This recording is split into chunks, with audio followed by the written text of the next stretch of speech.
నాన్న నాన్న నీకు ఎన్నిసార్లు చెప్పాలా ఎండలో బాగోలేవు కదా నాన్న, నీకు ఎన్నిసార్లు చెప్పాను.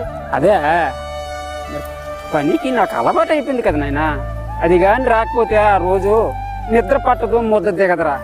నిజమే నాన్న, నీ తర్వాతే మాకు ఇదంతా. కరెక్టేనరా, మరి మన పని మనం చేసుకో. నాన్న నువ్వు అలాగంటే పెట్టు నాన్న, ఈ ఎండ తీవ్రతకి ఏమైనా అయిపోతే నేనేమైపోవాలి నాన్న. ఏట్లేనా ఈ వయసులో నేను ఉంతేటి పోతేట్రా నాన్న. అసలు ప్రాణం.